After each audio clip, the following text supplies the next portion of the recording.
What's up guys, and welcome back to the channel. You're with Chris, and today I'll be sharing with you some of the book series I would like to read in 2025. It's getting to that point of the year where I'm thinking about what I would like to read next year, particularly when I plan on being up to date with Sanderson's Cosme in December when I read Wind and Truth Book 5 in the Stormlight Archive. I have been reading a lot of Sanderson this year, so by the time 2025 rocks around I will have some time to explore some new series, and I do have a mix here of adult and middle grade. So why don't we kick it off with the first series I'm really looking forward to, and that is The War of Light and Shadow by Jenny Wirtz. Now, this is an 11-book series. It's her magnum opus. It has taken her decades to finish, and I can't even imagine how she would feel about typing out the last page of this epic series, which I've heard nothing but good things about, particularly when she appeared recently on my pal's channel John over at Talking Story, where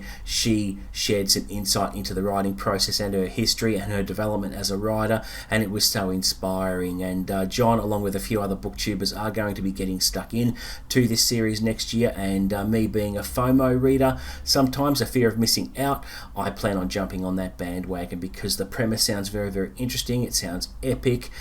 People just talk about it favorably, and how Jenny is very underrated, and I think more people need to read her books, including me, just to get the word out, because she, from what I've heard, she is a fantastic author. Now, what I might be doing is, before I start War of Light and Shadow, I may even give To Ride Hell's Chasm a go, which a few people have read and have reviewed favourably. That's a standalone novel, and it would be the perfect taste of her work for me to prime me up for War of Light and Shadow next year. So it's a series I'm really, really looking forward to, because 11 books, I can really sink my teeth into it and immerse myself in her world and her writing, and I have no doubt that I will enjoy it. So really looking forward to that one. Of course, I will be continuing with the Bound and the Broken series by Ryan Cahill, his self-published series. Now, I read The Fall recently. It caused my curiosity to peak and bring forward Of Blood and Fire, which is the first book in the series, which I plan on reading in September, which will be really, really good. Again, a series I've heard nothing but good things about, and how prolific Ryan Cahill is as an author. He just churns out the books like there's no tomorrow, including the intersecting novellas for the series as well. So it's something I'm really looking forward to continuing on with. I'd also like to try the Lycanius trilogy by James Islington, an Australian writer. It's something, again, I've heard positive reviews about. It has, I believe it has time travel elements in there, which I am a sucker for, so I bring it on. It's, not a very big commitment. It's just a trilogy, and if I like it, I may read them back to back. So I tend to occasionally like to do that with trilogies, especially when I binge read Mistborn Era 1 early this year. I actually couldn't get enough of it. So if it's any good, I'd probably mow through them pretty quickly. But it's been out for a while. It's been on my radar for quite some time, and I'm looking forward to getting stuck into that one. Now, I also need to catch up with my Star Wars Legends. The Star Wars EU is so expansive, and there are so many books in it, I didn't even know where to begin. Now, I read 3 of the books last year. I read Darth Plagueis, I read Millennium Falcon, and I read Death Troopers, which I enjoyed them all. They were fantastic, and I've just been distracted with other books, so I haven't gotten back to the Star Wars EU, but I do plan on getting back into the EU in a major way. I've got various ones that I would really like to read, like the Darth Bane trilogy. I would like to read Kenobi, The Adventures of Lando Calrissian. I would like to read the Star Wars New Jedi Order, which will be awesome as well. So looking forward to getting stuck into some more of those. The Star Wars Legends have been repackaged in recent years into new formats, which is a B format book, which is a little bit bigger than the standard A format books that were published back in the day. And I thought it was a good opportunity for me to start from scratch and start collecting them and reading them. And I do have a fair batch at the moment, and there are more Star Wars Essential Legends collections editions on the way. So it's going to be an exciting year, and I would really like to get stuck into more Star Wars books. Now, I would also like to finally start the James Bond novels by John Gardner from the 80s. Now, I remember reading the first book in the series, License Renewed, way back in 1988. Now, aside from John Gardner writing the novelisations for GoldenEye and License to Kill, there's about 12 more books that are fairly short, so low commitment, that I would like to read, and I'll just reel them off. So we have For Special Services, Icebreaker, Roll of Honour, Nobody Lives Forever, No Deals, Mr. Bond, Scorpius, Win, Lose or Die, Broken Claw, The Man from Barbarossa, Death is Forever, Never Send Flowers, Seafire, and Coldfall. So I would really like to do a reading project on those ones, which is very, very exciting. And I don't know anything about the series apart from License Renewed, which I have vague memories about reading that in high school. Way back in the day, too many years to mention, but really looking forward to that. I think it'll be exciting. I don't think there's a lot spoken about the novels on Booktube. There is one Booktuber that read the whole series, and his reviews were pretty good, so I would like to add my 2 cents worth on what I think of this series, so it's something I'm really looking forward to. Okay, so that pretty much is it for the adult titles. Now, I've got a stack of middle grade books here that I've been stockpiling for a rainy day, and I'm just feeling that I really have to get to them. And I'll start off with The Wizard of Oz by L. Frank Baum, or Baum. I don't know how you pronounce his surname, but it's been long overdue. I have these beautiful editions of The Wizard of Oz, all 5 volumes, because I only know of the first story, right? So I have no idea about the adventures of Dorothy and all the other characters, and I've been wanting to explore that for quite some time. So I brought these beautiful editions, and they're just sitting on the shelf gathering dust, and I really need to read them. So really looking forward to those ones. And I've also got Skullduggery Pleasant, a series I bought a couple of years ago now. I read the first book, and I remember at the time when I bought the series, that the box set, I was excited about reading it, and I said on the channel, looking forward to reading all these and telling you about them, but I never went back to it.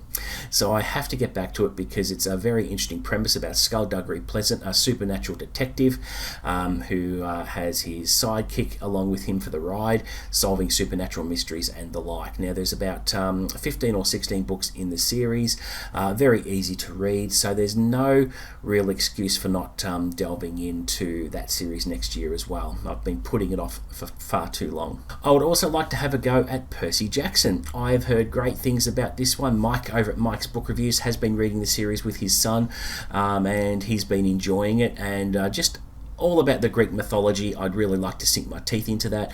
The books are very short, again, low commitment, so I really should be able to get to them, but I've just been hanging on to a lot of middle grade books that I've bought and haven't read, so I really need to make them a priority for next year, which is going to be awesome. And I would also like to go back down memory lane and read all 21 books in the Famous Five series by Enid Blyton. Enid Blyton, for me, guys, was pretty much my go-to author as a kid. I grew up with Enid Blyton books. I loved The Secret Seven, The Magic Wishing Chair, The Magic Faraway Tree are standouts, which I'll always have fond memories of, because they were just so charming and really, really good storytelling. And Enid Blyton was pretty much one of the most prolific children's writers on the planet at the time. The amount of books she churned out in her lifetime is staggering. So I thought, look, I've got all 21 books in the Famous Five series. I'm going to be particularly interested in how the series has changed, because when the copyright expired, it's basically a free-for-all, and anyone can publish Famous Five books these days because of that. And I believe some of the names and themes have been changed as well to adapt to the modern generation. So it's going to be interesting to see how it compares. Now, one of the fondest memories I have is a couple of the books I actually had as one of the first formats in audiobooks. I had the big LP records that I played on a record player when I was a kid. I remember receiving 2 of these, and it was an animated audiobook, not an animated. It was sort of like a radio serial with all the sound effects and things like that. Another series I'd like to read comes from my deepest, fondest memories of childhood, and that is The Three Investigators. I don't know if you've heard of those ones, and I'm really showing my age here, but I loved these as a kid. Three Investigators were three youths, Jupiter Jones, I think, Pete Renshaw, and Bob Andrews. Don't quote me, I'm not sure if I've pronounced the names right or have gotten the names right, but they are tasked with investigating different mysteries and things like that, and they're very, very short books.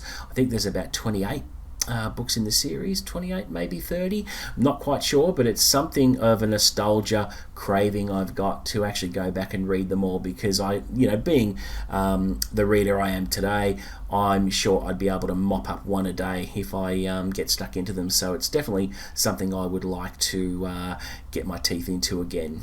Another series I would really like to try is the Hardy Boys Case Files. This is a series that was released in the 80s, well after the original series of the Hardy Boys was released. Now, I'm really showing my age here, but I didn't actually get to read these as a kid. They completely bypassed me for whatever reason, and there are a lot in the series, and it's something I would like to try because it was a modern spin on the Hardy Boys since the 1930s when the original books came out, and they're a little bit older in this one, and I think they get to carry firearms, if you could believe it. So they're a little bit more grown up, Frank and Joe.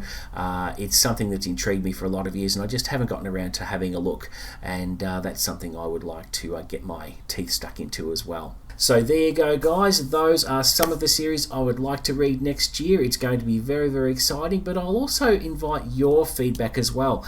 In the comments below, put in your suggestions. What would you like me to read as far as series go next year? What series would you recommend to me? It could be any genre you like. I am open to anything to expand my reading horizons, so just go for it and let me know. But thank you very much for watching. Please don't forget to like and subscribe. Help me get to 1,000 subscribers, and I will promise to deliver the best content I can. But until the next video, guys, happy reading.